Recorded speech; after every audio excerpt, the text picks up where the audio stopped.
we hit the 1 hour mark of like, trying to talk about what we wanted to talk about. So the rest of the episode, we're just going to be chill. Obviously we have some stuff in common in our life stories, and you have a short amount of time left in your life, which gives you an interesting perspective.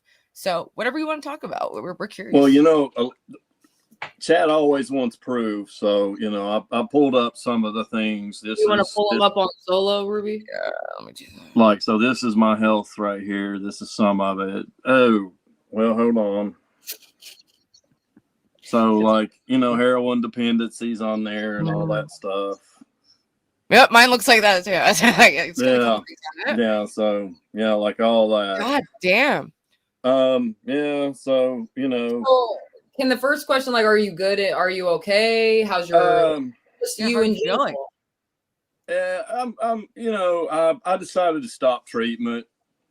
I'm getting more sick than I am on anything, so I just decided I want to live for as long as I can. Yeah. Until that day comes. So that's such a hard choice. I honestly don't even know what to say to that. Do you? No. Like, I'm fine with it. I've made peace with it. I hear you guys talking about. First of all, Miss Ruby, I want to say I'm very sorry for misjudging you. I wanted to say that publicly to you. I know I've said it privately and everything. I just wanted to say I'm very sorry for misjudging you. Thank you. That does mean a lot. I don't always portray myself very well online. I'm trying to improve myself, but I really do appreciate that you gave me a second chance and are, starting to be in the community, because that's exactly the energy we want, is people who can be like, I was maybe wrong, and that's part of life, is be able to admit that. And, I really appreciate it. So thank you for saying that. Right. And Miss Lowe, I am new to you. You're fantastic, by the way. I'm not gooning or nothing, but you ladies have created something here that's fantastic. I believe it will take off. I really do. Thank you so much. Thank you. So how did you get into fentanyl use, if you don't care about telling me about that? There's always been addiction. My father struggled with opiate addiction. My home life is pretty idyllic until he was prescribed OxyContin for back pain and, ended up being heroin, everything, whatever. Then, so I move out, I'm 16, I'm partying a lot, and I idolize people like Kurt Cobain, Courtney Love, and, like my dad. So it's like, there was no hesitation for me to be a heroin addicted rock star. So I played in bands for all my 20s. I glamorized it. I did that life. And I detoxed in 2013. I had 8 years clean on Suboxone. I went down in Suboxone, and I reconnected with an ex in 2021. And I let him stay with me, and he said he was clean, but he had been using. He offered me a bump, and I did it, and that was that. The fentanyl was different than the heroin. It was like, I was cocky. I thought I could, you know how it is. You think it's going to be different this time. It's all so crazy that I've suffered so much from that one choice. All the time I spend going to and fro the clinic, walking in the cold, going down on methadone, all the detoxes, all the rehabs, all the harm it's caused and stress to my family. Like, from one choice, it's just like. But look at you now. Yeah. Look at you now, Ruby. That's what you got to concentrate. Look, can I give you a piece of advice? I've been off heroin for 27 years now. That's amazing. Congratulations to you. I hope I'm going to say that someday. That's what I want. You are, Ruby. See, what did I tell you about earlier? You don't hope, you are going to say that someday. I really do believe that. I believe that to be true, and there's no but. You are. You'll get there. But here's what I'm seeing. And this is what I went through, okay? I'm not saying this is what you're going through. This is what I went through. I was on drugs. And I kept telling people that no matter how clean I got, the drugs still won, because it's all I talked about. I still give them the glory. So I quit talking about it to people. And that helped me. That may help you. I don't know. Absolutely. I've been noticing that. Well, when I was in the LOLCO live Discord, there was like 2 topics I couldn't talk about. It was drugs or grace, because I kept looping and looping in this toxic, like these, you know, I didn't even realize how bad it was until other people pointed it out. And, you know, thank goodness for that, because it has helped me shift away from it. But at the same time, it's hard to know. It's so much a part of my story that it's hard to balance how much to think about it. But I am trying to move away from it broadly. Yeah, no, I think that is absolutely true. The more you speak about it, the more it's just going to keep involving your life. So you definitely got to just take a step away. Yeah, my it's heroin, like my past, you know. My heroin dependency started out. I was raped when I was 12. Holy shit! Yeah, my nanny, she was quite older than I was, and Jesus Christ. Yeah. Anyway, you know, so she taught me how to shoot up in between my toes. So I shot up in between my toes at the age of 12. By the age of 15, I had $1,000 a week habit. So, wow. Yeah, I used for quite a while, and I'm not proud of some of the things I did to get the money. Like, I got into a lot of trouble with the feds. Wow. I used to deal firearms. Wow. Illegal firearms. So that's a dangerous industry. Yeah, never did the drug trade. The underground gun market can be a little underground. I did the underground black market. Yeah. Straight from 12 years old, though, is what makes it even crazier. You know, people do get into, you know, all types of bad stuff very young. At earliest ages of, you know, at 11, 12, I was smoking, drinking. But to be getting taught that at the age of, you know, what had happened to you, and getting taught that at the age of 12, that just makes it even worse. Because I'm sure by you being 12 all the way even up to, I'm sure, past 18, you didn't understand that that's not like the right way that you were supposed to be doing it, because that's what you were taught, you know? Right. And here's the messed up thing about it. Your doctor friend, he might vouch for this too, was I come from a background where I've done a lot of bare knuckle fighting. So I have what they call pugilistic dementia. I don't know if you've heard of that. It's where I know a lot of repeated concussions. I have post-traumatic concussive syndrome and all that stuff. But I can't sue the person because of that. Like, I can't lock the person who you know, sexually assaulted me at a young age because I have pugilistic dementia. So there's a chance that it didn't happen. If you can believe that. That's what the courts rule. Yeah. Yeah. Can you believe that one? So I believe that. Yeah. So when I realized that courts wasn't going to help me, I did everything that I could to break the law, if that makes sense. And I mean, because I feel like it seems like they were against you, especially with that type of dynamic that you had. So I understand where you're coming from. Right. So you know, I started doing Golden Gloves when I was young too, so it didn't help. You know, they didn't know a lot about it. I'm from a different era than you guys. I was born in the 70s. We'll leave it at that. You know, so but yeah, I was born in a different era. We didn't know about concussions. Like I'll be 52. I'll be 52 this month, Ruby, February 28th. And I was just clinically diagnosed bipolar 2. Oh my God. At the age of 52. Wow. So you went through your whole life and they've never been tested for it. They just never found out. Dude. I take that's so funny. Oxycarbazepine because I take seizures too. So it's a seizure med and it helps with bipolar.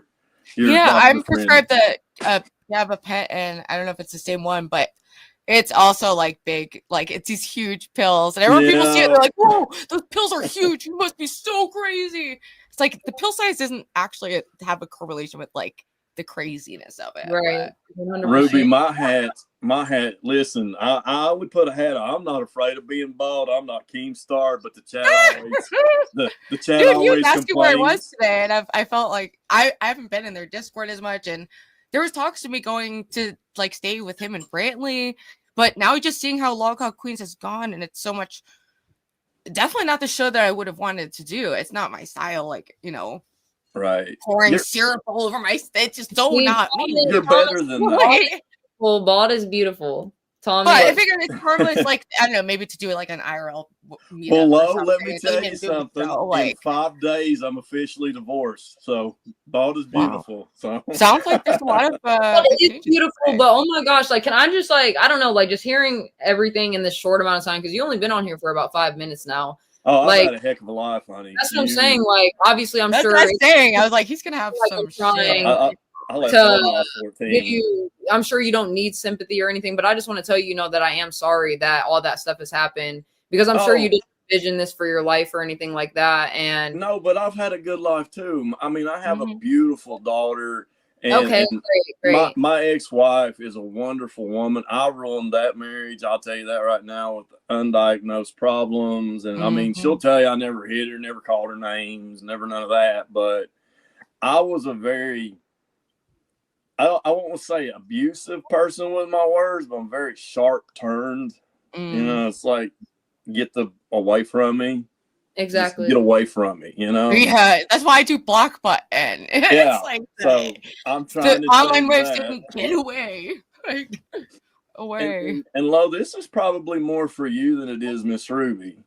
Because you seem to be the more spiritual one. No offense, Ruby. You said you just left absolutely. God, I'm right? brand new to even believing anything of this realm. I do feel like I have a strong spiritual experience, but I'm still very confused by it and finding out like what I am sorry really about this. believe. My nose runs for being sick a No. lot. So. Oh, you're super sorry. Everyone's sick. I was covering for my coworker today.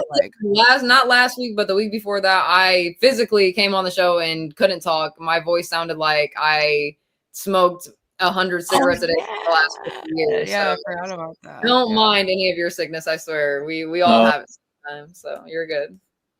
I don't know who said that, but that was funny. Too bipolar. Continue. Do you guys get it? Because it's like bipolar 1 and the sequel is bipolar 2. And that's why I've been diagnosed with bipolar 2 and ADHD, and it's probably true. I'm not on mood stabilizers anymore, as people are probably noticing. So I don't know.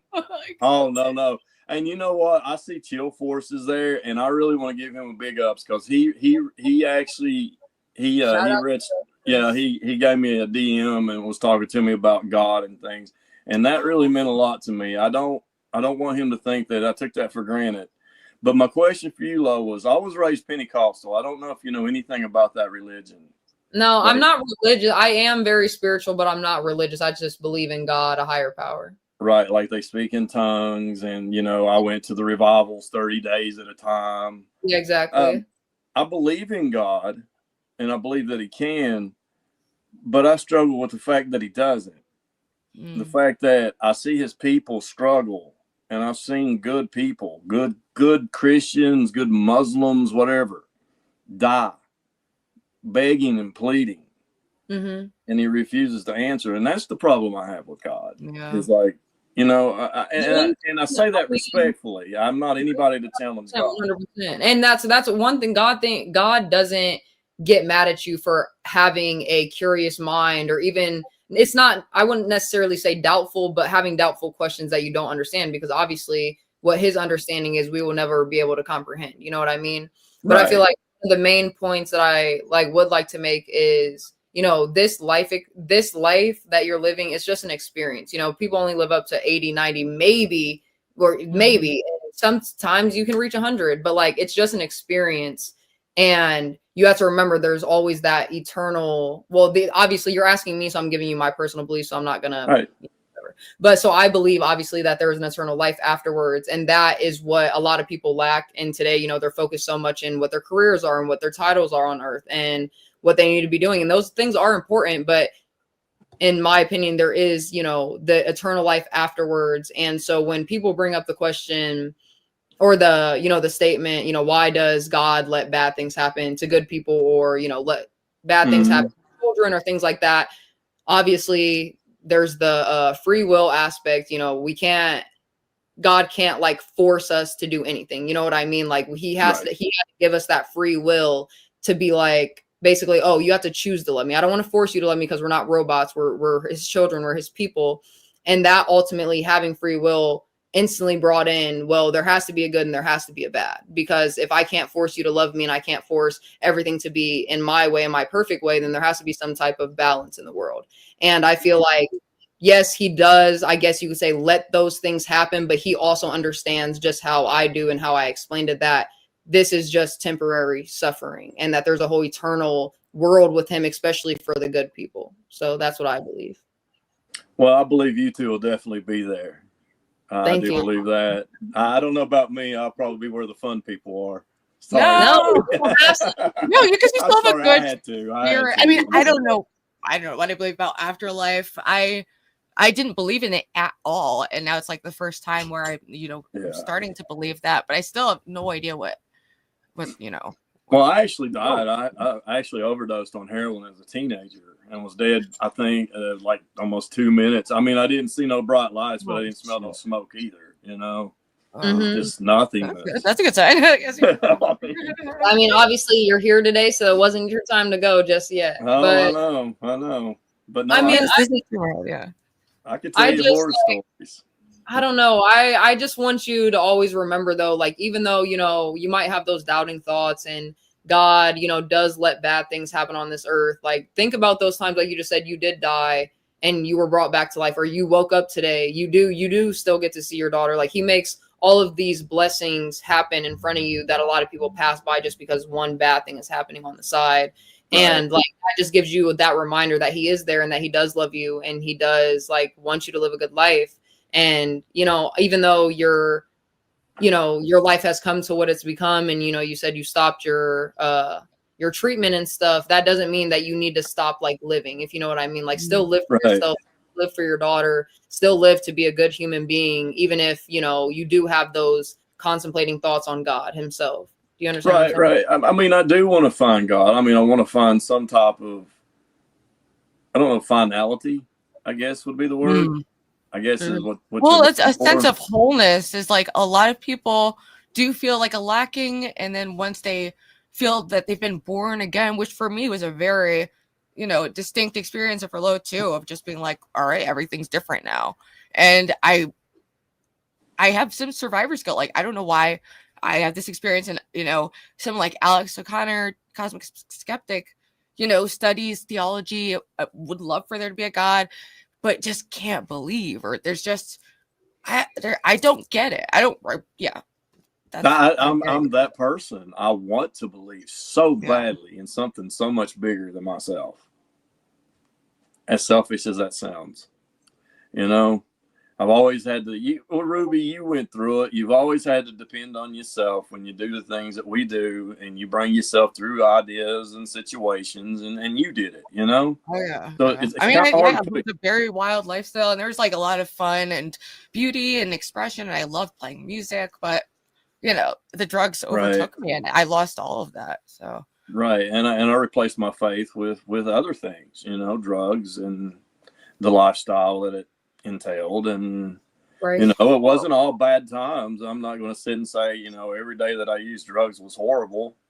No, it's high highs and low lows, but it's like the lows just get lower and lower. Too late. Like me and Ruby were just talking about this a little bit earlier in the channel. Like, it's never too late. Even it doesn't matter how old you are, what day it is, how long you've been acting like this, and of course your past does matter a little bit. But once you do get somewhat right with God and you repent and you change your ways and your mind of your way of thinking, then that is automatically taking the next step to being who you want to be, and like kind of like changing obviously your past. And like, what were we talking about? Like, what we say kind of surrounds ourselves, and that's who we become. So like, thoughts create reality. A thought precedes action.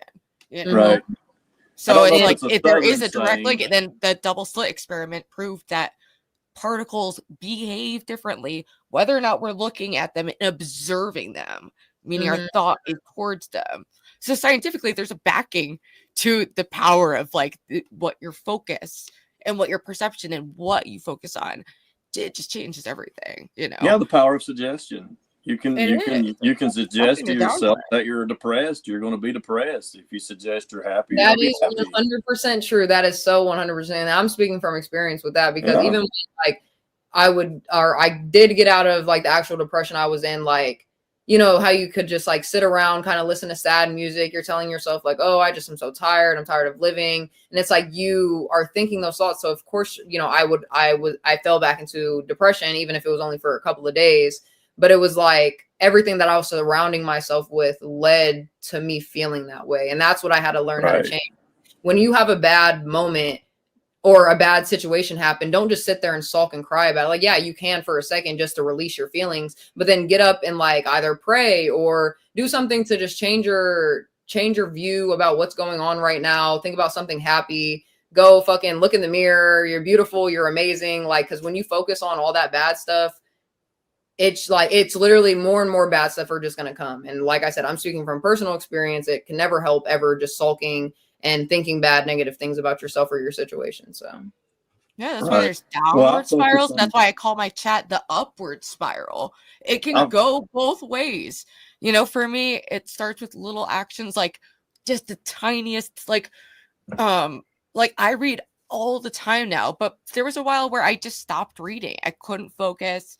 So I made a 1-page a day book club on the Discord, where we would each just only read, like, we'd commit to reading 1 page a day, you know, like a book, you know, or the Bible. And that's what started me. Now I can't, you know, now I'm working at the bookstore and I'm loving it and reading new books every day. And it's opened up a whole new world and reminds me of what I used to be interested in before I relapsed, you know, rediscovering my normal passions. Oh, really? That's nice.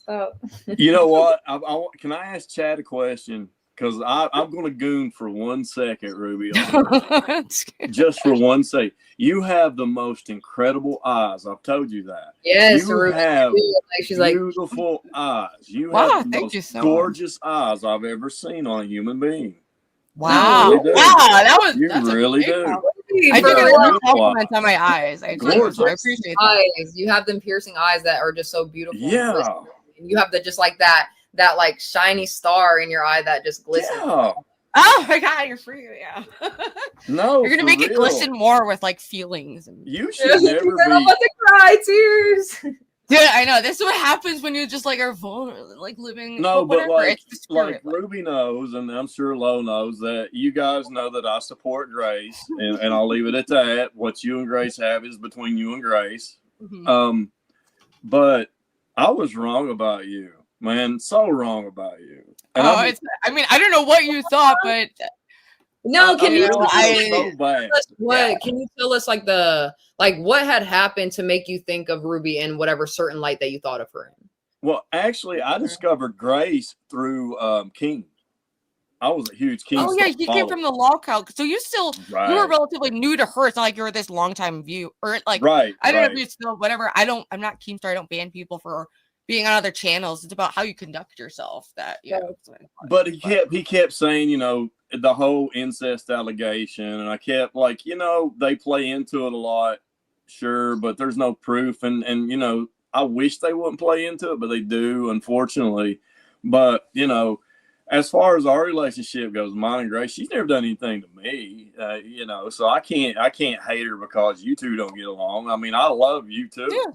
Yeah, that's fine. I just she does go out of her way to try to bring me down, but I try to use it as just inspiration to keep me sharp, keep me competitive, and keep me on my toes not to fuck up because someone's tracking my every movement to wait for me to fuck up. So it kind of works out, and I appreciate it. And I also hope that the positivity seeps through, you know? And yeah, well, I misjudged you because once I found that Keem was wrong about him, I really dedicated myself to like maintaining Grace and Ben's, you know, like, no, they're good people. And then when you two had a falling out, I seen you attacking her, and I'm like, I hate you now, you know?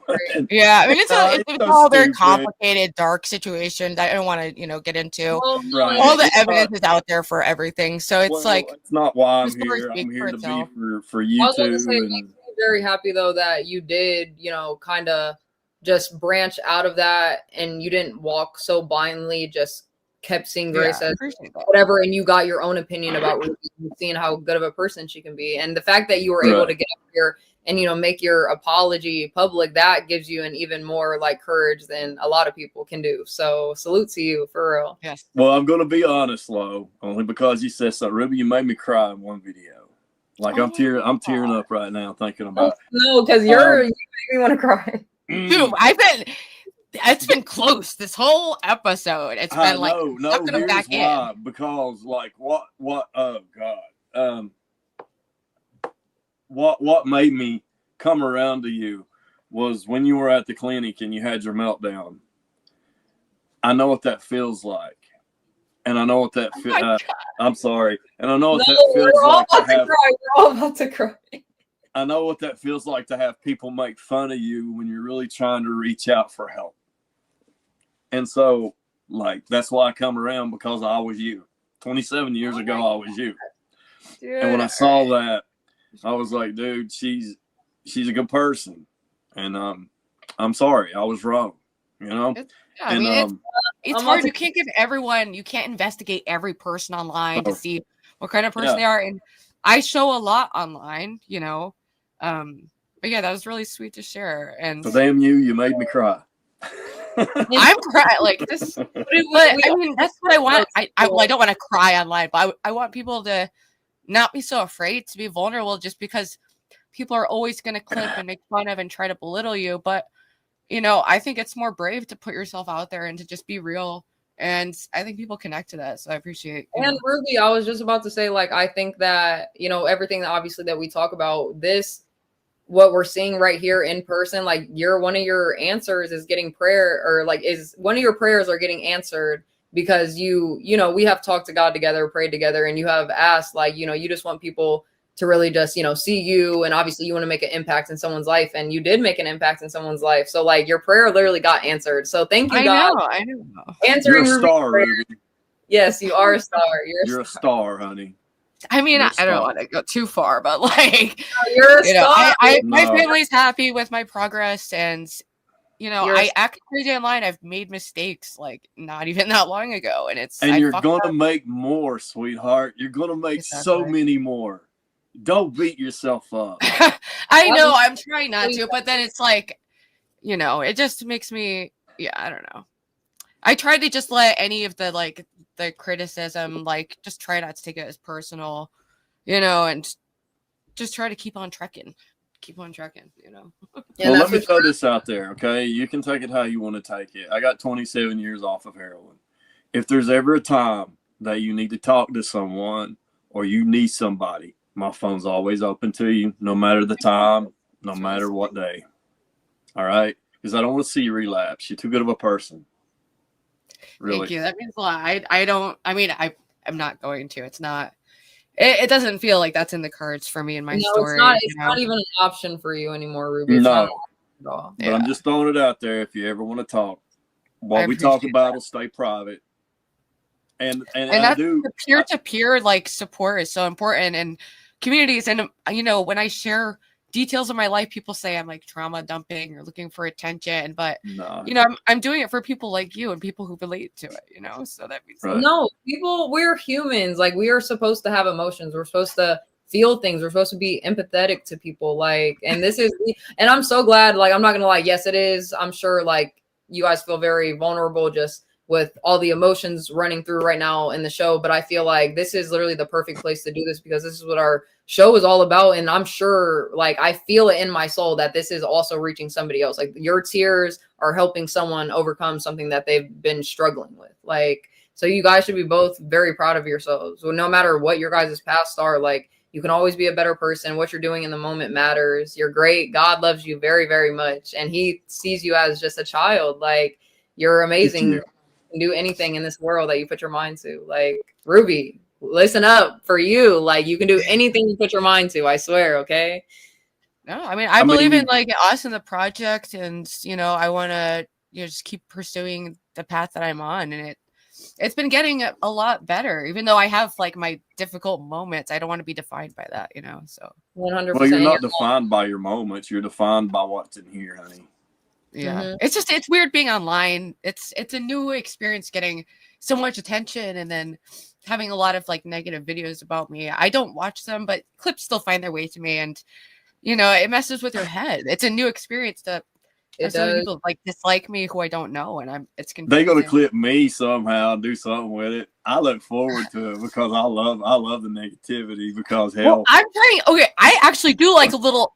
I like arguing a little bit. I do. There's that part of me, but I get out of control, and then I don't actually want to make people feel bad, and I don't want to do that, especially, you know, like if I'm with, I don't know, I don't want to make anyone feel bad. ever. But that's a good sign, though. That's what I'm saying. That's a good sign, though, Ruby, because you have that conviction of like, oh, I feel sorry for what I did to that person. You know, if you didn't have that feeling, something's wrong, guys. And that's one thing. Like, usually I don't bring no type of judgment, but this is righteous judgment. If you don't feel anything after you did something super shitty to someone, you fucked over someone's career, you fucked over someone's life, you broke their heart, you are just openly like telling them to kill themselves, any type of situation, and you don't feel any remorse after you did that, please go seek help, because you really need help. Dead ass. And that's like my biggest judgment you guys will ever see me make. Like, you guys really need help. Facts. That's right. No, you're right. Like my ex-wife, like I talked to her today. She's watching right now because she doesn't believe I'll be on a stream. Oh my gosh. Hi, ex-wife. I'm very madly in love with her. Like, I messed up, you know. I did that. I can't blame that on anybody, and I can't hate her for it. I hate myself for it because I had 20 years. That's like my mom and dad. They're like, they still love each other, but it just didn't work out. They divorced when I was 18. You know. But I made a lot of bad choices in that marriage, and I can't put any of that fault on her. Like, I'd do anything in the world to win her back, but it's never going to happen. So now I have to live what I can for my daughter. So. Well, with God, the impossible things are possible, so you never know. Well, now you have this permanent record online. Someone's gonna look up, like, for me, I had lonely, long nights where I looked up just like someone else in withdrawal or someone else going through it, and you'd find some random video with 500 views and just listen to it and fall asleep, and that can make a difference. So, you know, whatever happens with you, that's now permanent forever. So that's your testimony in a way. It's like, I survived. I still have hope. And you can admit, and you've been seeing, you're self-aware of what the things in your past like have maybe, you know, ruined in your life, and you can own those things now. So I'm sure even with your wife listening, things may not change, but she could be hearing this right now, you know, just being so grateful that you have changed and you've seen your ways, and you know, that's all that she could have been possibly looking for. And you know, this could be like your apology and like steps to like making your mistakes right, you know? Yeah, I mean, you know, we're always going to be in each other's lives because we have a daughter. And, you know, I'm not going to say anything mean about her because she's a good lady, you know? So many times guys get on here and trash girls, you know, when they break up or they get divorced. She's this, she's that. No, my ex-wife, soon to be ex-wife's a good woman, a good, decent woman.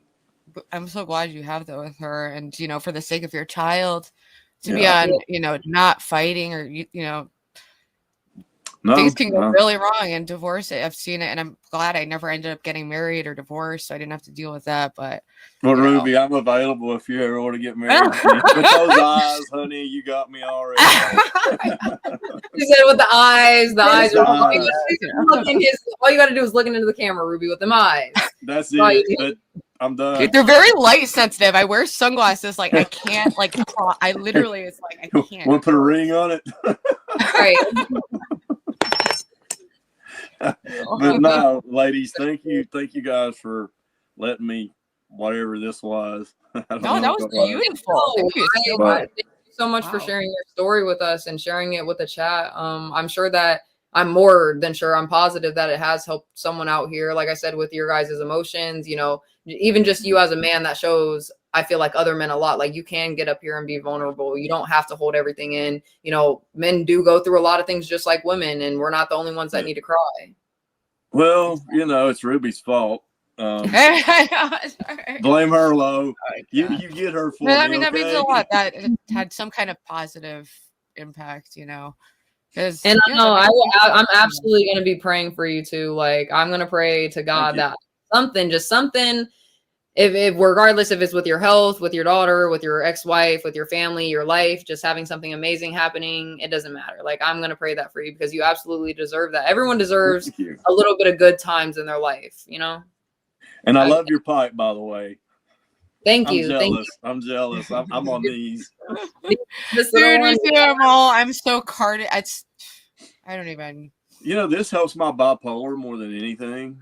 Dude, me too. I mean, if I am skeptical. I don't know what my diagnosis means, but especially after, like, I went really I was really manic, I think, like, in December. And looking back, I'm like, oh, wow, I was I can see it now that I've been streaming a while, and like, and the fans are starting to see the ups and downs. So I'm like, okay, maybe they were right about that. Like, what does that mean for me? I don't know. It's all confusing because it's like, do I need mood stabilizers? Because I do feel like weed helps me at least with like the racing thoughts and the like agitation or even like depression or just like pain. Like, I don't know. And can I say something else to you that you put more of a focus on than I've seen other streamers do is mental health, and good for you for not making that a stigma, because if you're struggling, I think you need to reach out for help. There's nothing to be ashamed of in this day and age of seeing a therapist. There's nothing wrong whether you're a man or a woman, whether you're 15 or you're 150. It doesn't matter. There's nothing wrong with seeing a therapist. If you need help, get help, folks. Yeah. There's help out there. You can live a better life. You can. And if you feel stuck or just like nothing, like just blah, and you're like, there's always something better. And it's all about like, keeping hope and realizing that is a true belief that you can navigate your situation to make it better in most situations and with real results. And it's just, life is too short to be miserable. And even though the suffering does, it enables you to experience like more joy too, but Yeah, this stream was hard. Damn, we had a good stream, but it was definitely like the feels and the emotions are in the air, guys. Like, you guys make me happy but sad at the same time. It's like I'm so glad that we have great, amazing people in our world like this. But damn, it's so like heavy. These are heavy topics, and it's like, yeah, these can be life or death situations, So it's that's why to me it can be life or death. That's why I so strongly don't want to have a negative impact on someone, because I don't want to be pushing them to a crisis or pushing them to use, or I just never want to have that on my conscience, So I've been thinking about that more. Do you find yourself, I find this with most addicts who are recovering, that we tend that when we do something bad, even the smallest thing, we over exaggerate. It becomes the most terrible thing that we do. Yeah. And it feels like you know what I'm talking about. I understand. Even with the simplest of things, like something simple, small inconvenience could happen and it could feel like the end of the world. Like I try to explain that to people all the time. That's one of the things that I still have to definitely work on. That's why like when it does come to like me and my composure, I can't really let anything affect me or I gotta like really go through shit. I kind of just like push that shit to the side, because if I do like put my focus on something super shitty that happened to me or something that happened, it just feels like the end of the world. And like obviously my mind just goes completely from up to down. There is no in between, and I'm still trying to get over that. So I like when you said that hit a nerve. I was like, damn, is he talking about me? Okay, yeah, because I just wanted to know if it was only me.